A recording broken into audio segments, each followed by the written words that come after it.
자, 안녕하십니까. 10월 7일 BBIC 방송을 시작을 하겠습니다.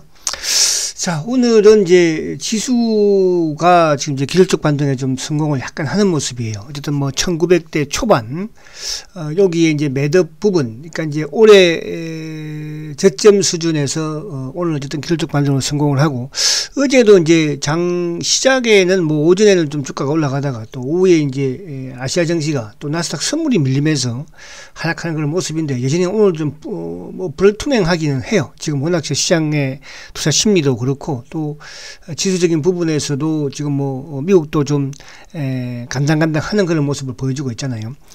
자, 그래서 이제 아무튼 오늘 어쨌든 지금 수급적인 부분에서는 기관들이 어제도 이제 기관 쪽에 매수가 좀 유입이 됐죠. 금융투자 쪽의 매수가.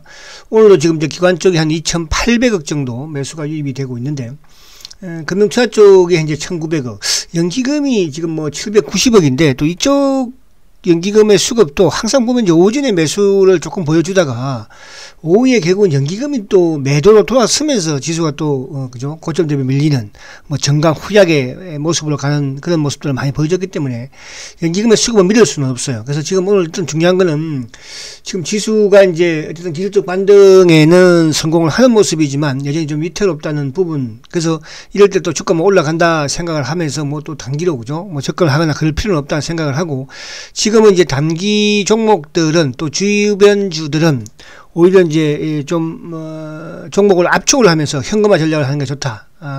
그래서 이제 결국은 중장기 쪽으로 여러분들이 좀 지켜나가는 그런 전략이 필요한 시점이지, 지금 뭐 종목을 뭐 그죠, 뭐 다시 또 기술적 반등을 노리거나 그런 부분에서는 요즘 뭐 아침에 좀 강했다 같은 오후에 밀리는, 그만큼 이제 시장 자체가 약세장일 때 이런 현상들을 보여주거든요. 그래서 어쨌든 지금 이쪽 기관들이 현재 지금 2,800억을 보여주고 있으나 연기금의 지금 800억대 수급은 그렇게 썩 안정하지는 못하다, 그렇게 볼 수 있겠고요.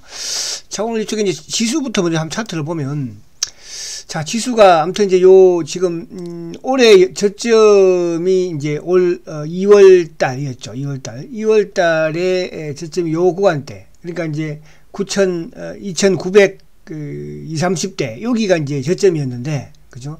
어제 그걸 살짝 이탈을 했지만 오늘 이제 어쨌든 뭐 약간 거기 다시 안착은 시켰어요. 복귀는 했어요. 그래서 지금 오늘 여러분들 오늘 만약에 지수가 마이너스로 간다면 그때는 지수는 한 단계 더, 그죠? 뭐 2,750까지도 우리가 마음의 문을 열어놔야 합니다. 그래서 그런 부분 좀 아쉽지만 안타깝지만 우리가 이제 이런 초기 부분, 뭐 그동안에도 제가 지수적인 부분이나 또 이런 BBIC 부분에서 또 시장 종목 부분에서 계속적인 이런 뭡니까 뭐 매도 부분에 대해서는 일부 현금화 부분도 말씀을 좀 드렸고요. 그러나 이제 중장기적으로 우리가 나가는 종목 부분에서는 지키자. 그죠? 또 시장이 언제, 시장이라는 것은 뭐 항상 또 침체되고 하락을 하지만 또 상승하는 날이 있거든요. 그래서 그런 부분에서 맞춰서 매매할 그런 자금도 있어야 되겠지만, 중장기적인 기업의 성장을 보고, 그죠? 투자하는 그런 또 부분도 있어야 되겠죠. 그래서 아무튼 오늘 또 지금 이제 좀 주가는 지금 현재 상승을 해 있지만, 그죠? 좀 부담스럽기는 해서 요걸 좀 지키는가를 잘 체크를 해야 되고, 두 번째는 이제 수급적인 부분에서 앞에 말씀드린 것처럼 외국인들의 매도가 조금 뭐 오늘 크진 않거든요. 현재 개인들이 1,900억이니까 지금 이 상황의 수급은 그렇게 나쁘진 않아요. 기관들이 2,800억. 그래서 요 연기금 이놈들의 수급을 좀 체크할 필요가 있어요. 만약에 이제 연기금이 뭐 다시 매도를 줄이거나, 그죠? 그러면서 지수가 좀 밀린다. 그러면 오늘 좀 지수는 또 오후장에 좀 밀릴 수가 있다, 이렇게 볼 수 있겠고, 또 물론 이제 하나 부분은 지금 이제 나스닥 선물도 현재 지금 소폭 상승해 있는 모습이잖아요. 일본도 마찬가지로. 근데 이제 나스닥 선물이나 일본 시장도 지금 이제 이 홍콩 시장이 아직 열리지 않고 있는데, 홍콩 시장이 어떻게 나오느냐. 만약에 오늘 홍콩 시장이 플러스를 내고 올라온다면 그러면 뭐 나스닥 선물도 크게 나쁠 거 없을 것 같고, 또 일본도 마찬가지로 크게 뭐 하락할 일 없지만, 또 그럼 일본과 나스닥 선물과 홍콩 시장이 빠지지 않다면 우리 시장도 마찬가지로, 그죠? 요 어쨌든 단기 지지대 역할을 해줄 수 있는, 또 올해 저점 수준인 이 2,900 요 230포인트대 여기를 또 지칠 걸로 보여지기는 합니다. 그래서 일단 그런 부분을 좀 확인을 하고, 그러니까 우리가 단기 매매를 물론 뭐 하는 부분에야 시장과 연관없이 할 수 있는 그런 부분도 있겠지만, 그러나 어느 정도 시장 자체가 지금은 막 빠지면 크게 빠지잖아요. 휘청휘청 물리는 그런 모습도 많이 보여주지 않습니까? 그래서 이게 실질적으로 내가 접근을 하면 매매를 했을 때 수익 내기가 좀 힘들어요. 그죠? 좀 시장이, 그러니까 이제 만약에 지수가 뭐 어느 시점에서 바닥을 만들고 이제 횡보하는 그런 구간이면 개별 종목들도, 그죠? 또 종목 부분으로 나오는데, 그래서 그런 부분에 좀 하시면서 지금은 좀 현금을 아끼는 게 중요하고 종목을 압축하는 게 중요하고, 또 하나 더 마지막으로 중장기적으로 내가 성장주에 투자한 종목들은 지켜서 나가는 게 중요하다, 이렇게 말씀을 드리고요. 자, 지금 이제 이 최근에 가장 많이 올랐던, 또 빠지지 않았던 이제 전기차 2차 전지 쪽이 오늘도 지금 거기에 포스코 케미칼도 포함되고, 또 뭐 SDI도 마찬가지고, 뭐 LG 화학도 좀 마찬가지로 하락을 하고, 그리고 이제 이쪽에 지금 뭐 에코라든지 LN, 코스모 신소재 이런 쪽도 지금 크게 좀 하락하는 모습이에요. 그래서 이쪽은 이제 시장 대비료도 좀 빠지지 않았던 부분에서 조금 주가가 하락하는, 또 워낙 많이 오른 상황에서, 그죠? 지금 또 주가가 좀 하락하는 그런 부분에서, 저쪽 부분에서도 단기적으로 접근한 부분들은 뭐 지난주부터 말씀드리지만 일부 차익 실현을 좀 해서 현금화를 좀 시켜놓자. 그러나 뭐 이런 종목들을 좀 빠진다고 해서 전량 매도하거나 그럴 필요는 없습니다. 그죠? 어쨌든 다시 시장이 안정을 찾고 재차 상승하는 그런 기조면 결국 뭐 전기차, 그죠? 2차 전지 이쪽은 성장 초기이기 때문에 자, 그렇게 해서 오늘 이쪽은 조금 하락을 하는 부분. 그래서 제가 이제 어제도 그제도 뭐 계속 말씀드린 부분이, 어쨌든 반등이 나왔을 때 수익이 난 부분에서는 현금화를 하고 좀 압축을 하자. 요게 요지다, 이렇게 말씀드릴 수 있겠고요. 그리고 이제 오늘 뭐 자동차 쪽도 조금 올라오는 모습이고, 삼성전자도 이제 조금 이따가 살펴보겠지만은, 그렇고 카카오도 이제 조금, 그죠? 안정을 찾는 그런 모습이긴 해요. 그리고 이제 오늘 셀트그룹주들도 또 삼성바이오도 마찬가지. 그러니까 바이오주도 최근에 사실은 주가가 상당히 크게 좀 하락을 했지 않습니까? 그래서 오늘 조금 진정되는 그런 모습이다. 그러나 여전히 아직까지 시장은 좀, 그죠? 불투명하다. 이렇게 이제 접근을 하시면서 접근하면 될 것 같고. 자, 차트를 이제 한번 살짝 볼게요. 자, 우선 삼성전자부터 한번 보겠습니다. 자, 삼성전자는 이제 이 저점을 살짝 일탈한 상태. 그러니까 이 전저점이 일탈했지만은 저번에 이제 말씀드린 것처럼, 그죠? 요 작년 연말에 이 매듭 부분에서는 크게 밑에하지 않거든요. 그래서 여기서 삼성전자 반등이 조금 나오면 뭐 어쨌든 요 다시 한번 한 7만 이제 5천원 정도, 5, 6천원 정도, 요 정도 부근까지 이어질 가능성밖에 없어요. 그러니까 그만큼 이제 시장이 어쨌든 뭐 지금 약세장이라는 뜻을 의미하는 거죠. 그래서 중요한 것은 어쨌든 삼성전자가 바닥을 만들어주는 게 지금은 중요한 거지, 여기가 바닥이다가 아니고 그래서 이런 부분에서 만약에 한 단계 더 삼성전자 무너진다면 그때는 또 삼성전자도, 그죠? 6만원대 중반까지도 하락할 수 있는, 중후반까지도 하락할 수 있는 그런 지금 뭐 시장의 흐름 또 소지를 가지고 있는 부분이니까 섣불리 매수에 대응하지 마라, 이렇게 또 말씀을 계속 드리고요. 자, 그리고 이제 카카오 한번 봅니다.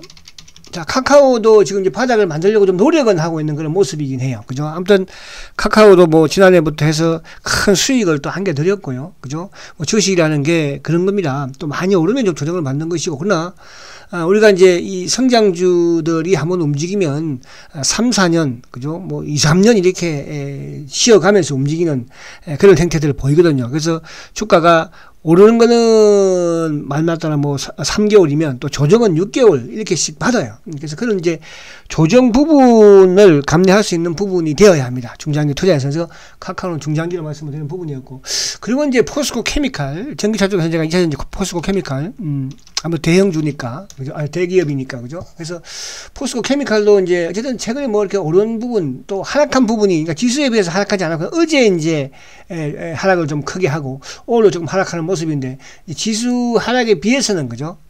그렇게 하락하지 않은 상태, 원위치 오는 것 같아요. 원위치 온다면 뭐 15만 한 5천원까지. 그래서 15만 5천원 넣으면 여기서 이제 또 횡보 앤더, 그죠? 좀 시간을 끌지 않겠나, 그렇게 보여집니다. 그래서 포스코 케미칼도 일단 요것도 보유하시라, 이렇게 말씀을 드리고, 그리고 뭐 기아차 한번 봐볼까요? 기아차.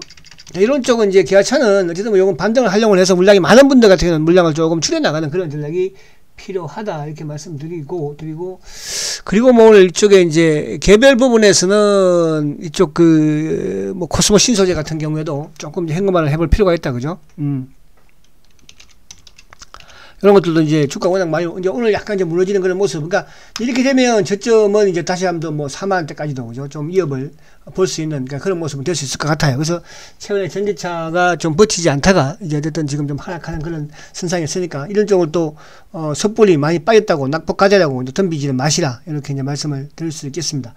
자, 그리고 이제 마지막으로 셀트리온 한번 보면, 자, 어쨌든 뭐 셀트리온, 그죠? 참 뭐 제가 이제 셀트리온 시간 방송은 이쪽에 7시에 이제 따로 셀트리온 방송을 진행을 합니다만은 특히 이제 제가 BBIC 부분들 뭐 이쪽에 카카오가 됐든 사실은 또 삼성, SDI나 LG 화학을 비롯해서 그죠?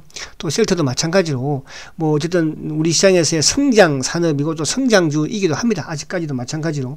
근데 주가 워낙 시세가 많이 냈으니까 주가 좀 하락하는 그런 부분이 있는데 특히 뭐 셀트 같은 경우는 또 바이오 부분에서 특히 바이오 시밀러와 관련된 또 특히 이제 국내에서 국내가 아니고 세계적으로 이 코로나 항체 치료제를 개발한 회사거든요. 그래서 그 국내에서는 감추고 있는 부분이지만 결국은 감출 수 없지 않겠습니까? 그래서 이 주식은 특히나 중장기적인 그런 시각에서 계속 좀 말씀 제가 드리고 있습니다. 그래서 뭐 단기로 빠졌다고 여기서 사고 이건 애들처럼 이렇게 행동을 하지 마시고요. 이런 종목들은요 중장기적인 시각으로도 봐야 되고 또 중장기적인 매수 전략을 세워야 되는 것이지 이걸 뭐 단기로 하려고 하는 건 아니다. 그래서 저는 항상 이제 이 주식을 저축 이렇게 표현을 합니다. 저축이라는 것은 우리가 뭐 그죠? 오늘 이자 따먹으려고 오늘 들어서 내일 빼는 게 아니잖아요. 그죠? 그래서 저축은 최소 2, 3년은 저축을 들어야지 목돈이 만들어지는 겁니다. 주식도 마찬가지라 저는 생각을 해요. 그래서 그렇게 이해하시면 그리고 이제 최근에 이제 셀트가 지금 오늘도 뭐 기사가 하나 나온 게 보니까 지금 이제 주주 뭡니까? 지금 주주들의 주식 모으기를 하는 것 같아요. 이게 뭐 나쁜 쪽으로 해석을 하는 것보다는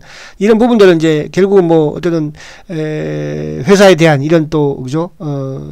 경영에 대한 또 이런 부분에서 견제를 달 수 있는 부분이 될 것이고 또 결국은 이제 회사와 소통하기 위한 부분에서 진행이 되는 것 같아요. 그래서 거기에 좀 뜻이 계신 분들은 이 싱크풀이라는 곳이 있습니다. 저도 뭐 싱크풀 다시 들어가 보는데요.